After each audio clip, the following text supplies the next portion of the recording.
Do you think it is right that as of today, let's say, we move to Plan B? Well, I don't want to see more restrictions because an area like mine, you obviously know, parts of the country had local lockdowns before the national lockdown, so it's very hard. Plan B, as the government describes it, contains some measures like mask wearing, a bit more flexibility in terms of working from home, which we always wanted to see in Plan A.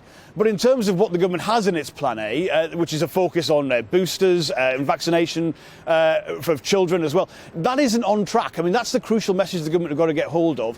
We need 500,000 booster shots a day being delivered. It's not even at half that. You know, about a quarter of the infections each day are children. The vaccination of children is behind schedule. They can't use, for instance, the walk-in vaccination centres. So the government needs to crack on and deliver Plan A. But I do think Plan B has some sensible measures in it, which frankly are ones you could enact at low cost to people, mask wearing being the biggest example of that. And they should have been the plan all along. There's just been too much complacency, I think, from the government.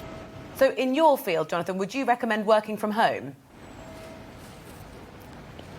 Well, for a Member of Parliament, I think there are measures that we can put in place, for instance, mask wearing in the chamber, which would make it a bit easier. The crucial thing is really about flexibility. There are some sectors, if a business thinks it needs, for safety reasons, to be able to do that, they should have the choice of doing that. I don't really understand, to be honest, the slightly strange calls from cabinet ministers, a sort of a declaration of war on working from home. I mean, many people worked from home quite productively during the lockdown. Not for everyone. I mean, you've got to recognise for some manufacturing business, for instance, that would be much harder to do. So flexibility is the crucial thing. The message from the beginning of the start of this winter has really been, I think, too complacent from the government. It's been one of, this is all over, you've got nothing to worry about. Now, that frankly, unfortunately, isn't the case.